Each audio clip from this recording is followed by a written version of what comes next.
Hi, everybody. Shana Tova. I hope that the beginning of this year has been enriching for you. Let's start with the following melody. Yai dai dai dai dai dai dai dai. Yai dai dai dai dai dai dai dai. Yai dai dai dai dai dai dai dai dai. To be continued. One of the things that we're all engaged with is this period of time between Rosh Hashanah and Yom Kippur. And some of you have been involved in following my Elul teachings. I've been inspired to continue those teachings through this time. And I've been working with our dear beloved teacher, Rabbi Sheila Peltz Weinberg's translation of Psalm 27. And yet it hit me that I needed to go in a different direction today. And what I have been compelled for us to use as practice today is part of the text of Unatana Tokef, that intense prayer that's in the Rosh Hashanah and Yom Kippur service. And if we could get a screen share.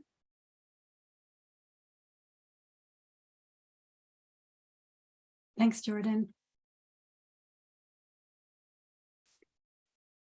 We know these words, B'Rosh Hashanah yikatevun, u'v'yom tzom kippur yichatemun.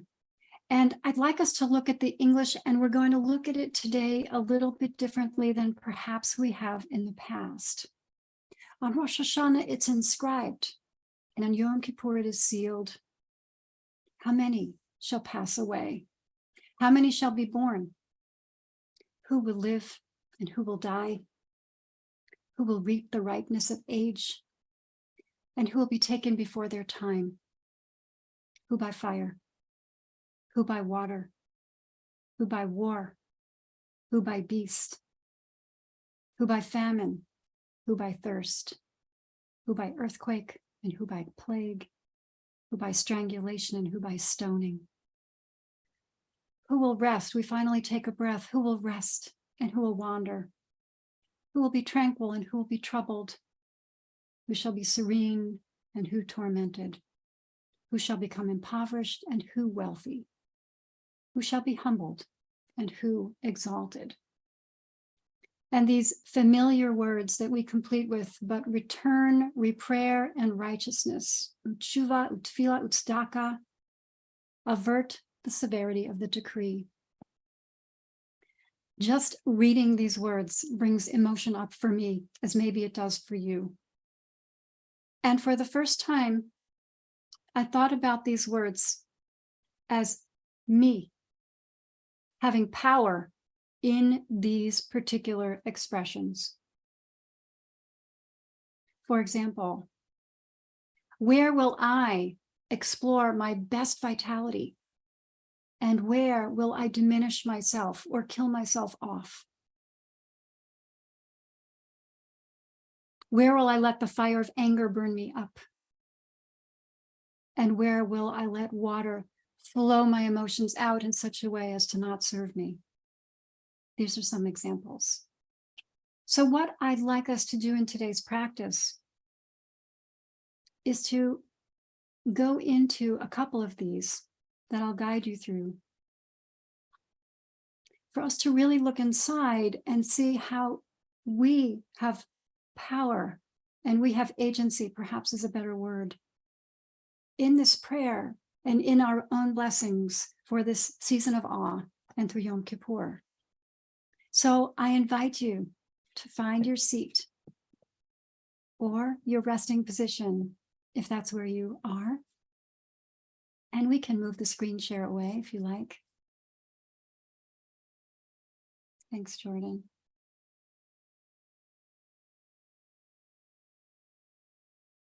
And let's begin by softening our eyes or closing them if that's comfortable.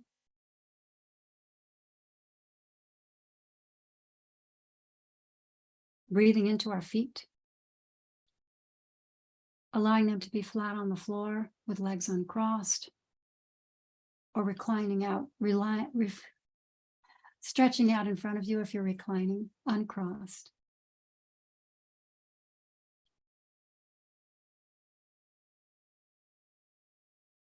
Feel the power of the earth and the energy of the universe coming up through your feet.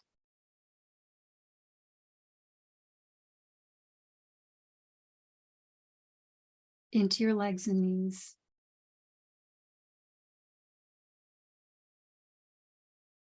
Into your thighs and hips. Feel yourself settle in your seat, grounding into the ground, being supported at the same time. Up through your back, through the whole of your spine, shoulders reaching from side to side and falling relaxedly.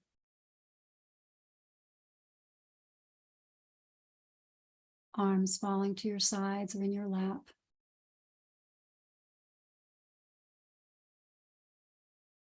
Allowing your neck to lift up, feeling the energy that's pushing up through your spine. In through the back of your head, the top of your head. Feel yourself lifting up. And softening the muscles of your face, eyes, forehead, top of your head, cheeks, mouth, lips, chin, throat, heart, belly, pelvic area. And soften around the diaphragm, allowing that breath of life to come in and go out. Come in and go out.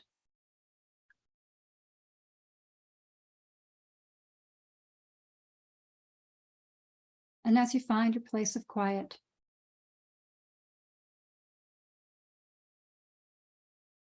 I draw your attention to these words.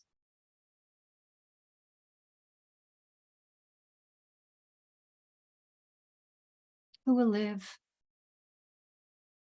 and who will die?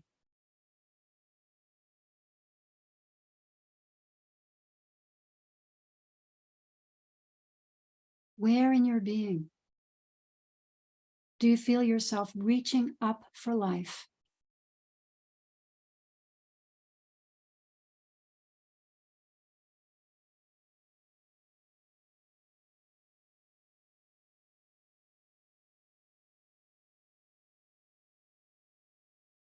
Acknowledge that.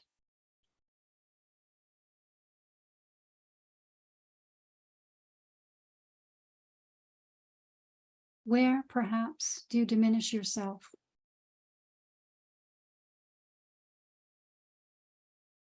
Maybe you feel it in your body. Maybe it's an emotional response.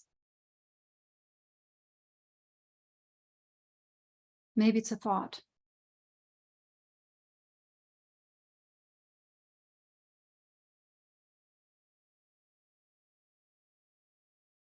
Acknowledge that.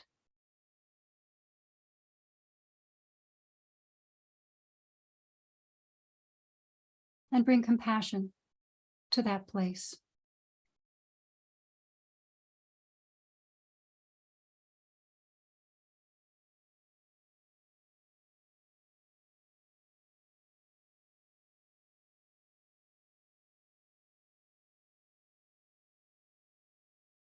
Who by fire and who by water?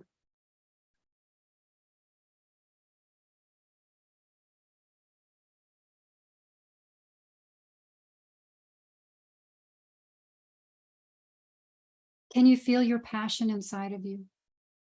Your fire for sharing, for repairing, for loving.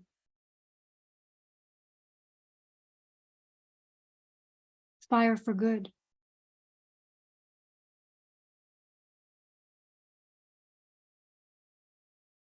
Feel that.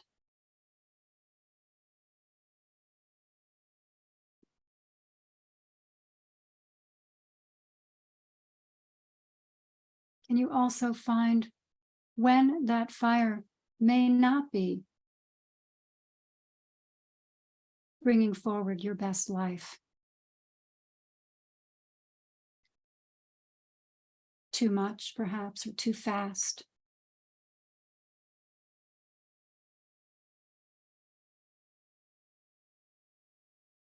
Can you soften that fire so that it's in balance?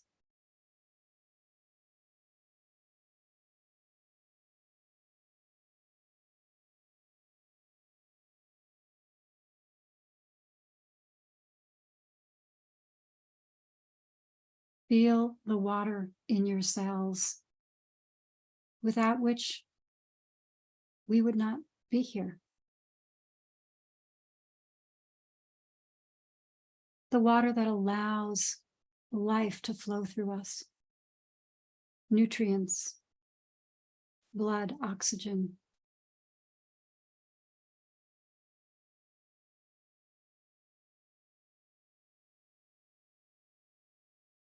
Acknowledge that water.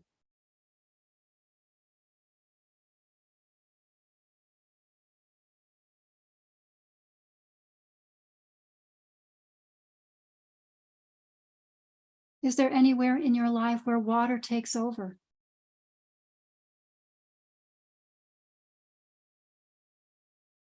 Too much emotion, perhaps.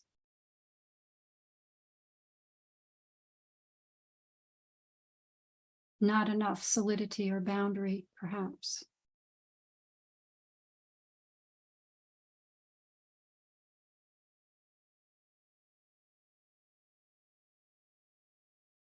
Acknowledge that.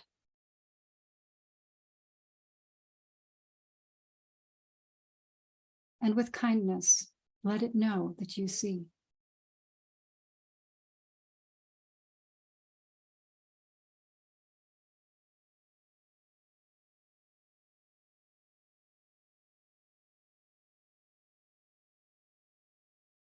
Who by strangulation and who by stoning?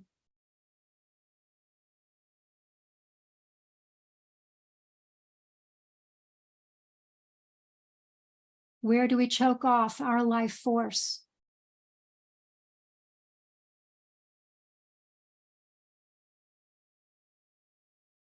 Where do we hold ourselves back?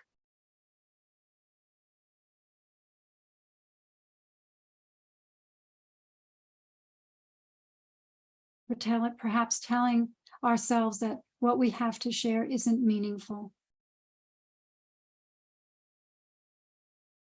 or won't be received.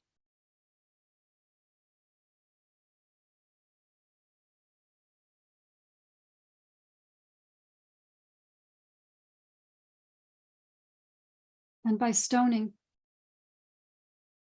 how do we beat ourselves up?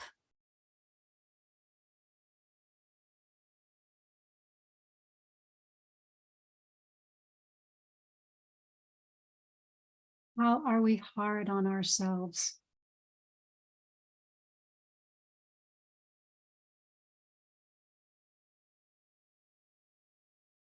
See these places.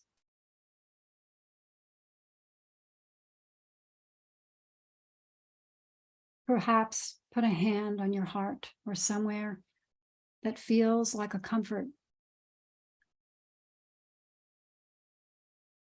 to your human expression.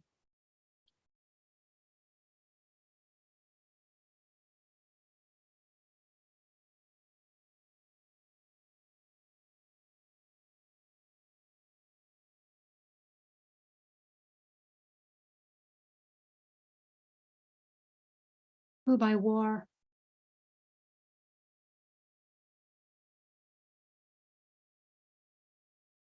where are we at war with ourselves?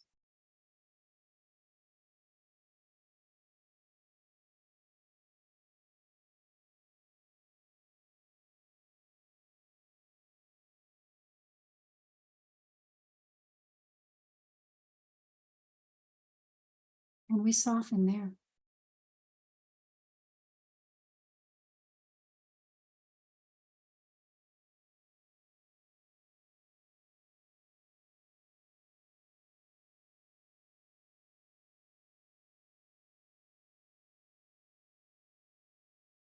Who shall be tranquil and who troubled?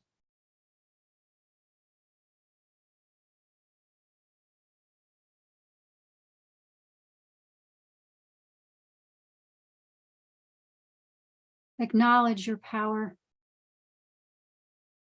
to care for yourself. The building of tranquility and serenity that taking this time for yourself brings to you.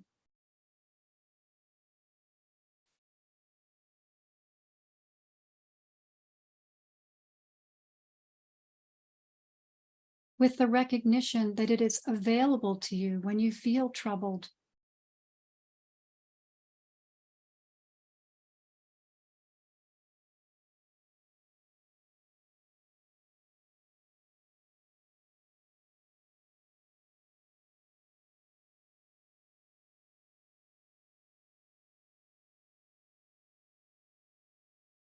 Utshuva, returning to ourselves, returning to the light within, returning to source.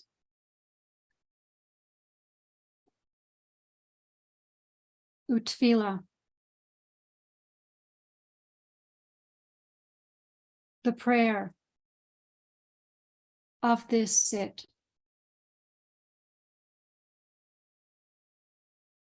Of every sit.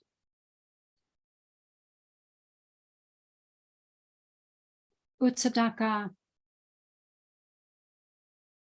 treating ourselves righteously and well.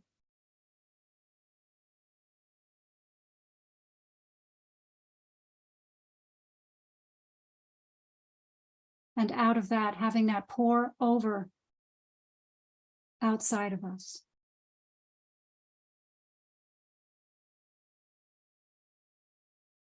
These are in our hand to effect for the good.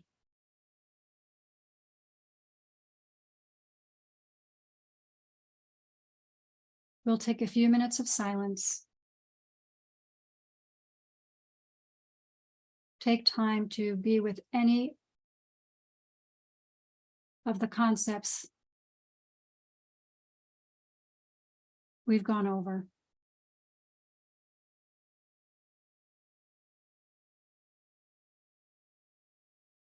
Or be with your light. And we'll conclude with a bow.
And as we come back to the space, I invite you to hold these blessings and these gifts to yourself throughout these days of awe.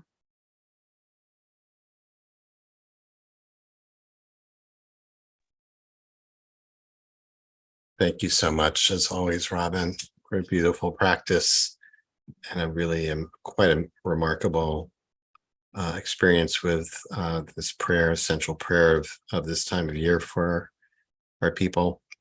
And friends, we seal that practice as we do every day.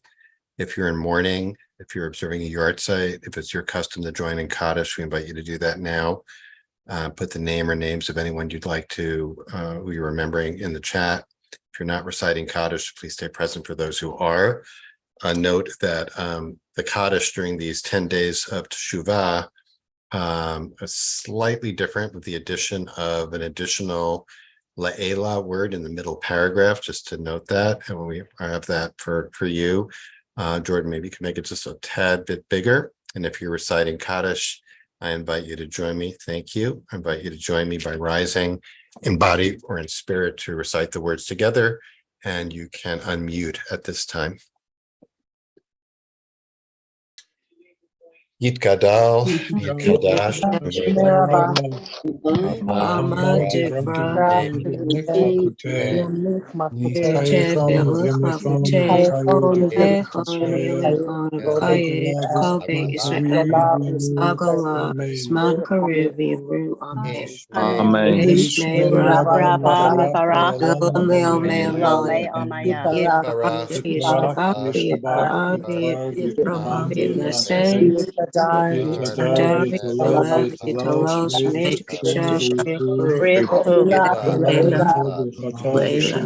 Ela, Ela, Ela, Mashira, Kata, Nekamata, Dami, Rahi, Amami, Mame, Ishlam, Rabba, Minshamai, Israel, Nimru, Shalom, Session, Bimrama, Shalom, Booyah, say Shalom, Yako Yisrael, Yahweh,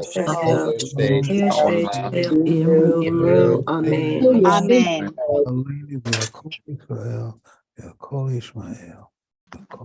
Amen. Amen. And friends, thank you so much for joining us today. Just a reminder, if you're leaving us now, we hope you'll join us tomorrow and or Friday for 2 pre-Yom Kippur meditations co-sponsored by the Shomer Collective with us, and join Ken or Lizzie Shamash for tomorrow's practice at our usual time, 12:30 Eastern. And we hope to see you soon. And again, wish you a Shana Tova and a Gemara Chatima Tova. May you be sealed for a good, healthy, and peaceful year. Thanks to our teacher today, Rabbi Robin Damsky, for leading us so beautifully once again, and to Jordan Pollack for holding our text space so expertly as well. As always, you're invited to stay on for 15 minutes of conversation with Robin about today's practice, and or you can use the time to continue to sit with it. Just use the container of this community and this time for your own personal practice, and just turn the sound down on your computer if you would like. So Robin, let me invite you in here. And well, that was really, I think, a very remarkable, so of course, if you have a question for Robin, please put it in the chat and preface it by writing question in all caps if possible, or just share your reflections if you'd like. The prayer, Unatana Tokef, evokes a lot of strong feeling. I think, in my experience at least, people either they love it or they hate it. Many people, sort of dread it because it's this moment of, well, theologically it can be complicated, this whole idea of God decreeing who's going to live, who's going to die, but just the idea of coming face to face with the question of mortality and uncertainty about not knowing what the year is going to hold. I wanted you to say a little bit first about that, but then you led us so beautifully through a way, kind of basically a reinterpretation of those words in a mindfulness frame. But before we get to that, just, what's your advice for people who whether if they're familiar with it and they say, "Ooh, we're up to that," or the people who say like, "What is that doing?" in my prayer book. Oops, you're muted. Sorry. There you go. Sorry. Yeah, There you go. it's heavy. It is not an easy prayer, and I think we all struggle with it. Certainly, I struggle with it, and there are times when I read it and I read it about myself, and there are times when I read it and I think about people in the world who are dying by flood and dying by fire and dying by Mhm. maybe not so much wild beasts these days as in other days, but maybe wild plagues of pandemic and wild weather experiences, and it's very, very hard. It's a hard prayer. And I don't really see any easy way around it. I really don't. Mhm. And I also don't really know exactly how it just came to me to say, oh, I can look at this from another way. I Mhm. can look at this about my own vitality and where I express it and let it fly, and where I hold it in or choke it back or tamp it down or basically, try to destroy it. Mhm. Um, I don't know that I'm answering your question because it's No, a you tough. are. Well, just first of all, just naming it's challenging, and I see in the chat as well. For many people are nodding in the chat, nodding and recording in the chat that it's a challenging prayer, and you reframed it. At least for me, I'll just speak for myself in terms of thinking about these elements, right? Like who's going to die by fire? Who's going to die by stoning? Who's going to die by this, by that, by earthquake? And there have been many kind of alternative attempts to write creative alternative versions of it, which Sure. are good, but this is different, and I want to name that. I want to like dig into that a little bit about like because I think it's actually very interesting in terms of a mindfulness based approach to Jewish spiritual practice, Mm. which is not to necessarily just change the word so that it's it makes it more meaningful or in a descriptive way. But what you did today and what we try to do in these practices is make them experiential. Who by water, it makes us mindful, like inviting us to pay attention to what is the water in our body, and what does water represent? The earthquake, what does earthquake represent in us? Something that we can actually experience instead of something that happens or might happen to us or might happen to other people. But Yes. it's happening now, and we can experience that, and that transforms it in a powerful way. And for someone like you, for whom I think now this is second nature, it may like be less noticeable.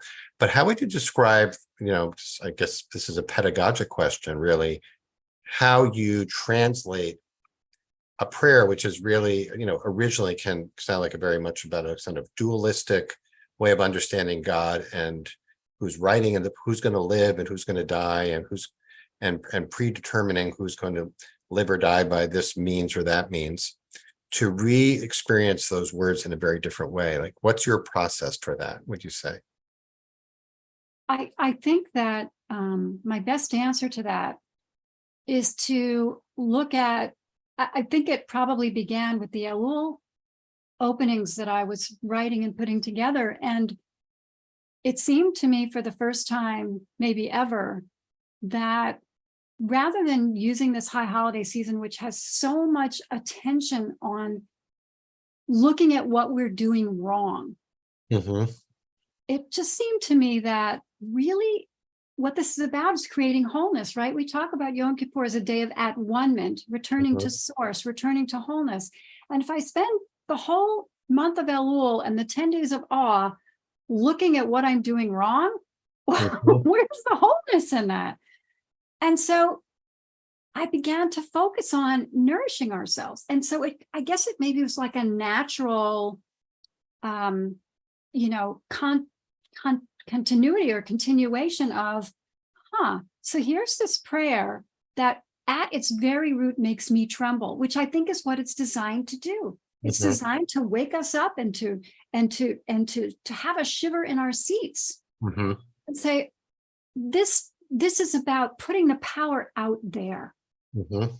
And how much power do I have in my own life by the choices that I make with my time, by the way I rest at night, by the foods that I eat, by the way I engage with people, by the practices and the exercises and the learning that I give to myself, and how those things really contribute to many of the words in that prayer, even if we're maybe like nuancing the way we understand those words.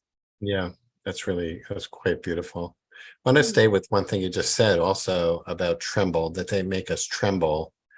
And I want to stay with that for a minute, because there's so many ways of understanding this. It could be like, this is, it's a wake up. It's like it's kind of to scare us into waking up, right? One way to look at it is that,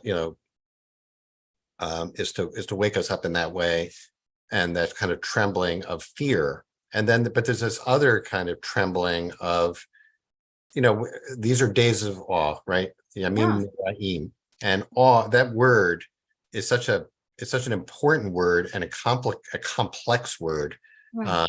that we experience through the framework of our own experience of awe, which can be on a continuum of, from that kind of trembling from fear to trembling from reverence, or the kind of tremble when we're deeply touched by something, when we know that we're close to the core, right? Yes. And Yes. it's like, oh, it's almost like a Geiger counter of, Yeah. where I'm in the field here, right? And my sense is that that's what I'm aiming for. I'm aiming Yeah. for that sense of awe, which encompasses awareness that, I could, get hit by a car tomorrow or today, right, and be gone. And that time is precious, and use it wisely. But it's more than that, really. So maybe when you were using that word tremble there, it's meant to make us tremble. What's the tremble for you, would you say? I think that the way that the words lay on the page is very much that anxiety. Hmm. And, when you were talking about awe, which I much prefer the word awe to fear personally, I somehow went to water, like who by water, and thinking about the awe of the water that enables us to sit here, Mhm. and maybe envisioning like the anatomical magic Mhm. of our actual breath and existence. And that's awe, right? To be connected, even if just for a minute, Right. to that amazing, that radical amazement, as Heschel would say, of us being able to sit here with each other. The awe of, Zoom. The awe of us being able to be together through this, thing that I call a screen.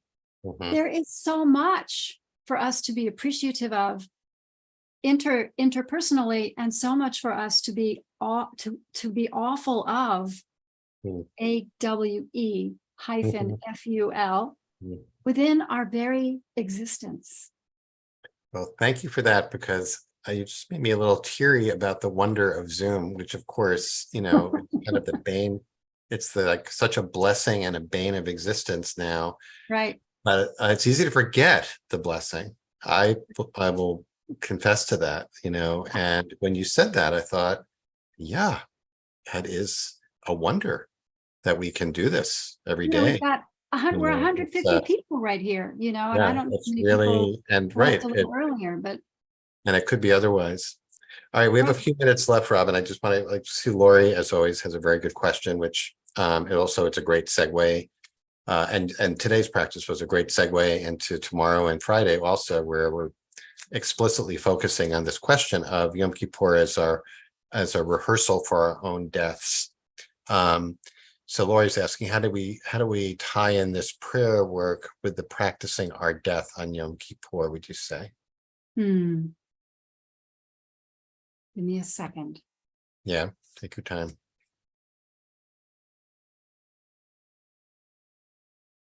So my response is this.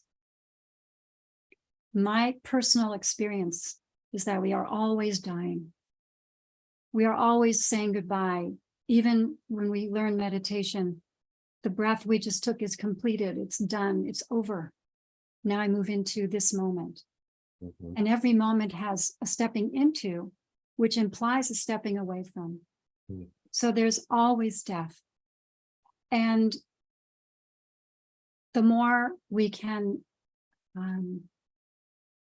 find our place with that, right? Think about our relationships, the breakfast we had. It's over. It's done.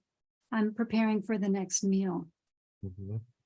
I think to be at peace with change, perhaps, is the best way to respond to that.